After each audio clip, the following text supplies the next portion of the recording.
UFC 316, Merab Dvalishvili versus O'Malley 2 is this week. I'm going to give you a full card prediction and breakdown of all 13 fights on this card, starting with Marquel Mederos versus Choinski. It's how I think you say that. Marquel Mederos, I actually kind of like him as a fighter. Like, he's still pretty green.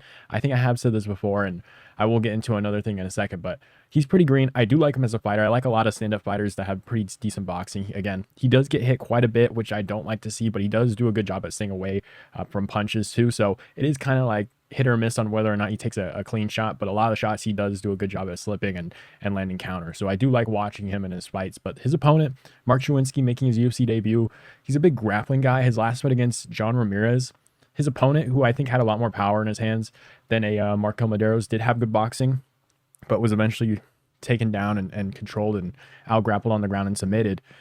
I mean, Choinski was just getting wrecked on the feet, and Mederos has really good takedown defense. I like how he defended the takedowns against Austin Hubbard. It was a little bit of a closer fight than what you want to see coming into this one against a grappler in Mark Choinski here, but I do like Mederos. I think he keeps getting better.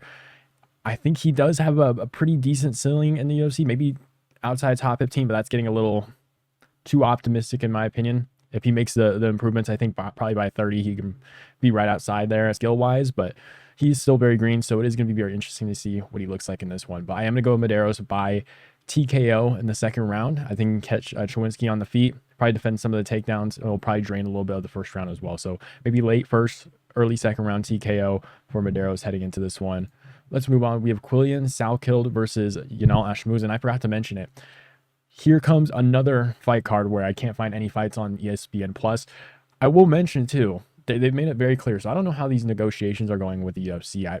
I'm assuming it's not going too well. I know they opened up a $30 tier or whatever, which I assumed was going to be like UFC pay-per-views or whatever coming up in this next negotiation period. But you can't find, I think there's like a chunk of Dana White's Contender Series fights from this last year just completely gone. So I couldn't even watch those. So I had to find other methods to watch some of those fights.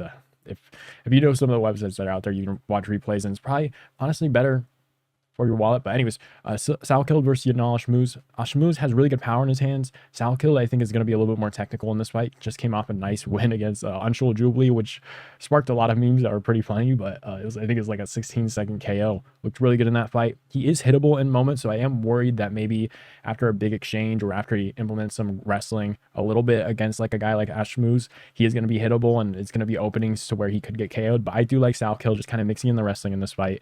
Yanal Ashmouz just kind of going out there crazy.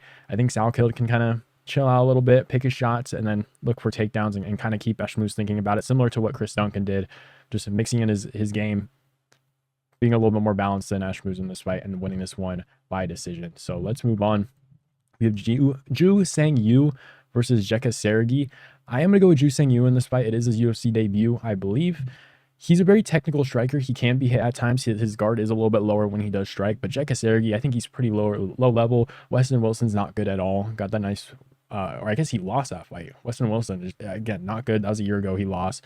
Beat Lucas Alexander. Kind of, I think he just got up from bottom position, chased after him, and caught him off guard and got him with the KO. So he got that one, but he did lose the Anshul Jubilee by KO, and we just saw his last fight, he got KO'd by Salkilld in 16 seconds. So, and I do think Jubilee is a good striker. His chin is just not very good. Same thing with Jeka Serghei, kind of like a glass cannon, really good hands. I would say pretty powerful as well. It's just, I think he can get caught by some really good strikers. So I'm gonna go Joosang. I think he's a little bit too slick on the feet. I think he can find a shot. In that last fight he did, I think it was against Masudo Kawana. He did a really good job at kind of slipping and landing a counter punch and KOing his opponent. So I like that from him. His striking seems pretty high level. I think he KOs Jeka Serghei in this one with Jeka Serghei kind of just being wild on the feet. And I think Yu just lands a pretty nice counter and KOs him in this one. So let's move on. You have Ariane, I was going to say, or I guess it's Lipski da Silva. Okay, whatever. Versus Cong Wang. Wang's got some good striking. Outstruck Bruno Brazil, who's also a pretty solid striker, and she was much taller than Cong Wang in that fight too. So I thought Cong Wang looked good in that one. I don't think da Silva's going to somehow find takedowns on Cong Wang in this one and completely out-grappler. I don't think that's going to happen. Cong Wang's just going to be the much better striker in this fight because I just don't think da Silva or Lipski or whatever is going to be able to control her on the ground, out-grappler on the ground against Cong Wang in this one. So I'm going to go Wang. Just being way better than her on the feet. I'm gonna be honest. I think she's a much better striker. Her real issues are with really good grapplers. So I don't think that's gonna happen here. I think she wins this one by decision. Let's move on. We have Khaos Williams versus Andreas Gustafsson. I believe Khaos Williams is going through two opponents for this one. I think they both pulled out. I can't tell you exactly who was off the top of my head, just scrolling down real quick. Uros Medic, Albert to I can't even say that name. But he had 2 people pull out. Same thing with Andreas Gustafsson. I believe he was supposed to fight last week. And yeah, Trevin Giles couldn't make it. Jeremiah Wells couldn't make it. So they moved him onto this card. This is a pretty interesting fight because this is a short notice fight for both of these guys, pretty much. I'm pretty sure they both had full training camps for, I guess Gustafsson would be last week. This one would be for Khaos Williams this week. But Khaos Williams, the last time he fought a short notice opponent, Rolando Bedoya, who arguably won that fight against Khaos Williams. Khaos Williams did not look good. And Rolando Bedoya, I like him, but he's just not. Khaos Williams shouldn't be losing to a guy like Bedoya. Like, I know he won I think it was a split decision. He probably should have lost that fight, but it shouldn't be that competitive with a guy like Bedoya when you're Khaos Williams. So I didn't like that. And the thing with Andreas Gustafsson, he's a pretty strong guy. I mean, he's 34 years of age. He is older, but he's a pretty strong guy. He's gritty as hell as well. I don't like that for Khaos Williams, especially on a short notice switch up. I think if anything, if Gustafsson goes out there and does exactly what he did on the Contender Series, kind of gets it a little bit dirty, gets it in the clinch, starts kneeing him to the body and landing strikes that way, I think he's going to tear Khaos Williams up, especially to the body. Khaos Williams likes having a separation. He does really well against the lower ranked guys. I just think if Gustafsson can make this dirty, make it gritty, kind of land stuff to the body, make Khaos Williams uncomfortable, kind of be more physical than Khaos Williams, kind of like what Gabriel Bonfim did, which I really liked. He was like picking up Khaos Williams and throwing him on the ground and just completely out wrestling him in moments, especially. I like Gustafsson in this fight, especially up against the clinch. I think he's going to be able to be more physical than a guy like Khaos Williams, especially in short exchanges. I think he can clinch Khaos Williams up, knee him to the body, just completely just make this fight. I don't want to say dirty like he's going to cheat or anything, but make it gritty, like just be more tough than Khaos Williams in this one. So I'm going to go Andreas Gustafsson by, I don't think he KOs Khaos Williams. A lot of people are saying KO. I think this one's a decision. Ooh, wait, maybe he might get a KO here. Because Khaos Williams just got put out by Gabriel Bonfim by submission. Went completely out in that one. And Andreas is super gritty. Maybe it's a late second, third round. Maybe tears up Khaos Williams to the body and kind of breaks him that way. I can see that by TKO. If not, I can see it also going to decision. But I do like a TKO victory for Gustafsson. Maybe third round in this one where you just invest so much of the body. The thing is with Khaos Williams and his power, I think he might be able to find a shot eventually because Gustafsson is hittable, especially in moments. But I do like Gustafsson in this one, making it a little bit more gritty. I like him in this fight. Let's move on. We have Serghei Spivak versus Waldo Cortes Acosta. I'm going to go Spivak.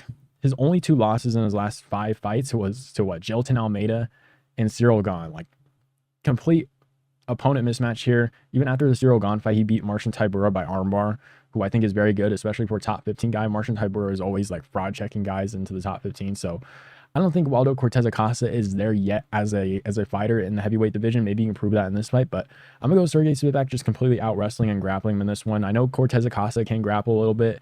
Spivak's hands are decent, but I'd probably take Acosta in that area of the fight. But I like Serghei Spivak kind of just out wrestling Acosta in this one, controlling him on the ground. I don't think he submits him. I do think he wins by decision. But the guys that Spivak is winning against versus the guys that Waldo Cortes is winning against on the way up is just completely different skill level, especially since he lost to Marcos Rogerio de Lima early on, who is like a decent level fighter. He's winning against guys like Lucas Bresky, Andrei Arlovsky, who's super old. Rebellious Spain's not even in the UFC anymore. Same thing with Arlovsky. I don't think Arlovsky's in the UFC anymore. Ryan Spann KO's a light heavyweight coming up. I like Serghei Spivak. Much higher level competition. We've seen him beat higher level competition as well. So let's move on. I'm going to say decision for Serghei Spivak. Let's move on. We have Azamat Murzakanov versus Brenson Ribeiro. I'm going to go Azamat Murzakanov. He does have some nice power in his hands. Same thing with Brenson Ribeiro, who's always pretty much dangerous, but we have seen him losing the UFC. Got KO'd by Mingyang Zhang. Pretty nice KO as well. But Azamat Murzakanov, he can wrestle a little bit. He is a little bit on the bigger side for light heavyweight. He does have some nice power in his hands. Brenson Ribeiro will be much taller, but Azamat Murzakanov is a lot wider than Brenson Ribeiro for sure. So I think he can implement wrestling if he does need to in this one. He has wrestled a little bit, but if he needs to stand on the feet, it is going to be a little bit dangerous with a guy like Ribeiro, who has an 81-inch reach and will have a 10-inch reach advantage over him. So it is going to be super dangerous for him. But Azamat Murzakanov, undefeated, beat Alonzo Menifield by KO. Dustin Jacoby won that one by decision. I think he lost like the first round in that fight and then ended up hurting Dustin Jacoby a couple times in the second or third round. Ended up pulling out the victory there. But I think Murzakanov can wrestle here if he needs to. It is going to be dangerous. Plus 400 underdog.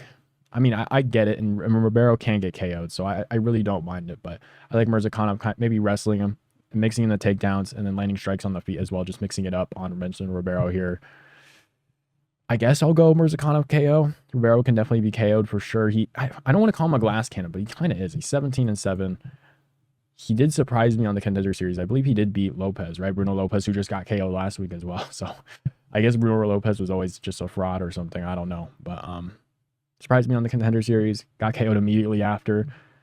So maybe he is kind of more like a glass cannon. But he's always kind of game. That's all I'll say. But Mirzakhanov's pretty good. I think he beats Ribeiro on this one by finish. Let's move on. We have Bruno Silva versus Joshua Van. Joshua Van is, 12 years younger than Bruno Silva? And I think Bruno Silva's pretty good. Just got KO'd by Manel Kape, who's a pretty high-level flyweight. And Bruno Silva was kind of making his way up. He did, and I will say this, he does grapple, he does wrestle, and he did it a lot early in his career. He kind of stepped away from it. A lot of it now is just more club and subs, especially in his wins.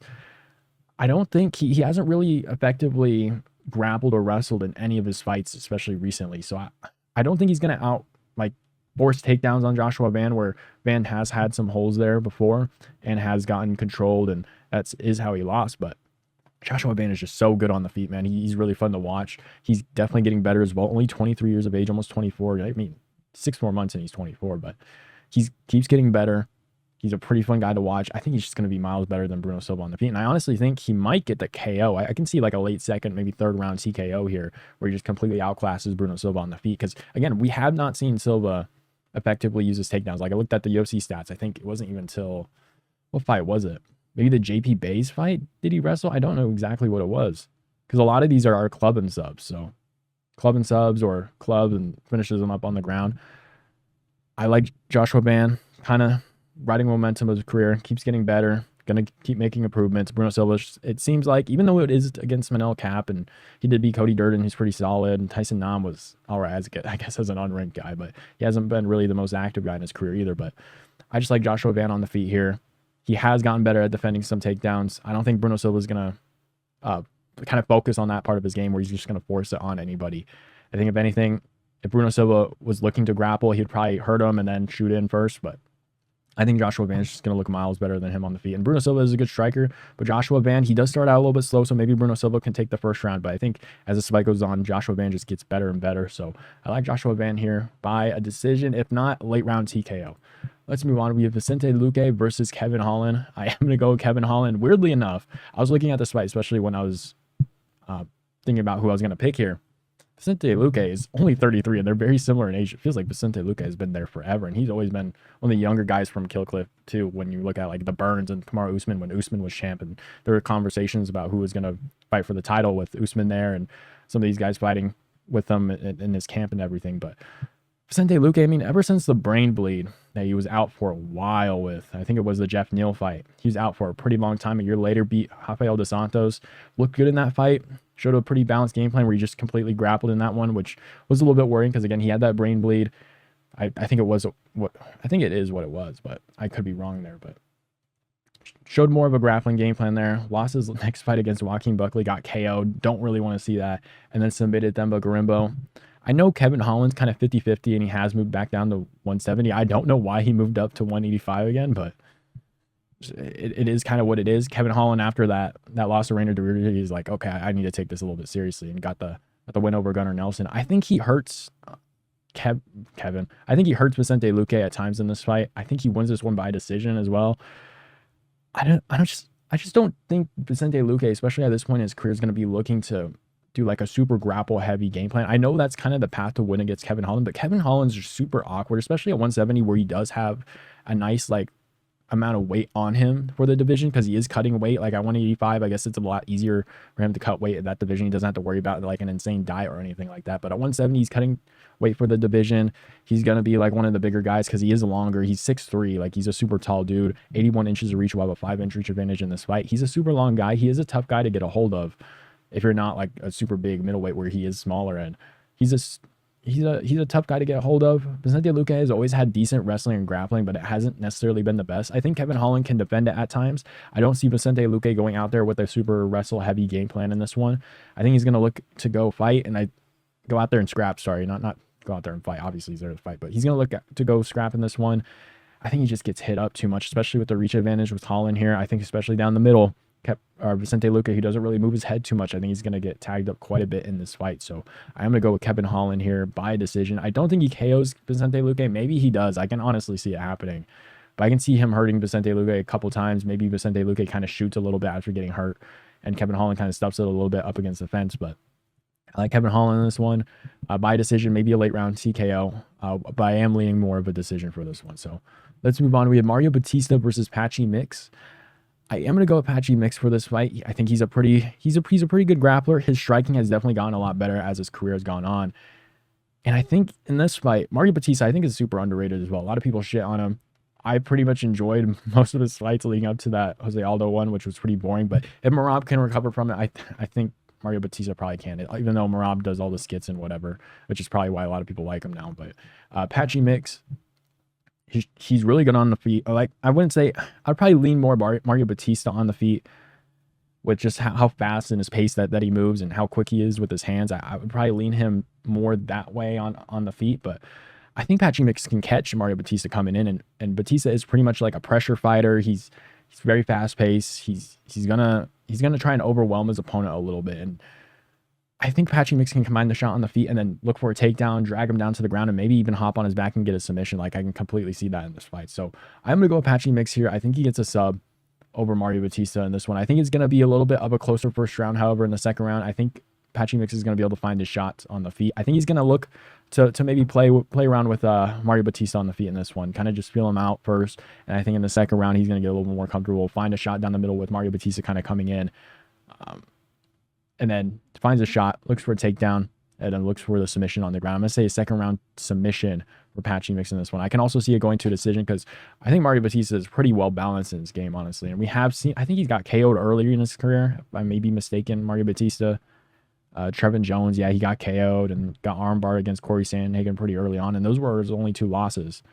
So he can be submitted, he can be finished by TKO. I just don't see Patchy Mix KOing him. I can see him hurting him pretty badly, maybe him dropping down, trying to like get up immediately, and then Patchy Mix goes straight to the hips, takes him down, and maybe hops on his back from there. But I can also see this one going to a decision. Even if it does go to a decision, I still like Patchy Mix there.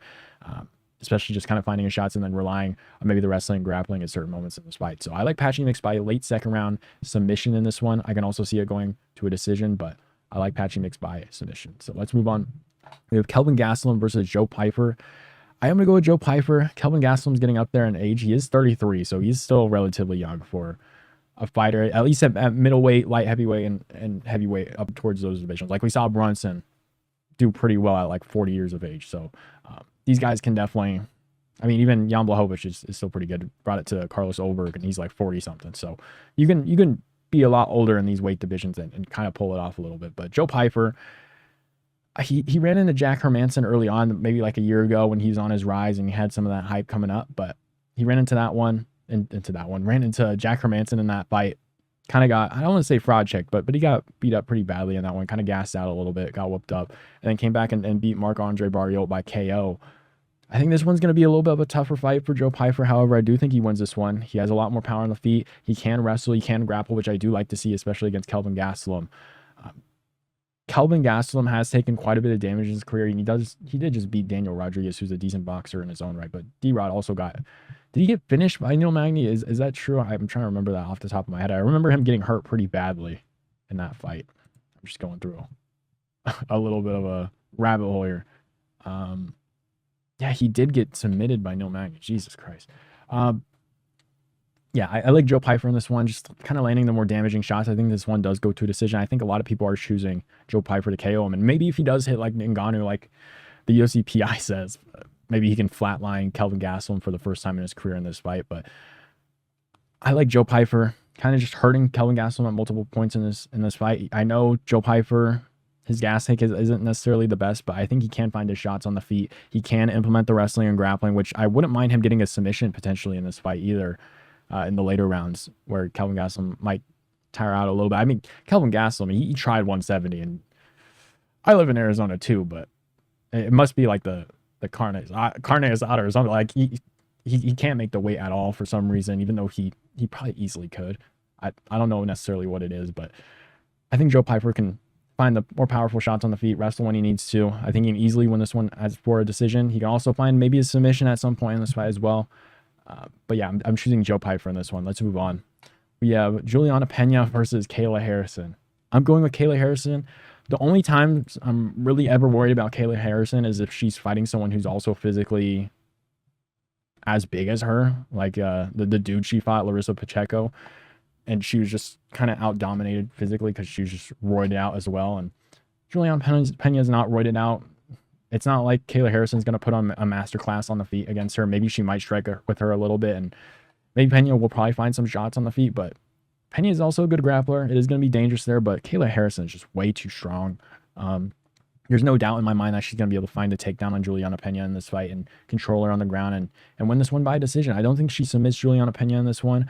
I think she kind of just out-controls, just dominates Pena on the ground in this. And maybe she does strike with Pena at certain moments in this fight, or maybe she might find a TKO on the ground. But Pena is kind of just, she's tough, and I just don't see her kind of giving up in this fight. And if she does take a lot of damage on the ground, the only way Kayla Harrison I can see her winning this is kind of maybe getting like a crucifix and just elbowing her out. Like, I don't know exactly where, because Pena is, I don't want to say she's like delusional, but it's just kind of crazy. Like I don't see her like tapping out to anything. I don't think she's going to get caught in a submission against Harrison in this one. I don't think she's going to get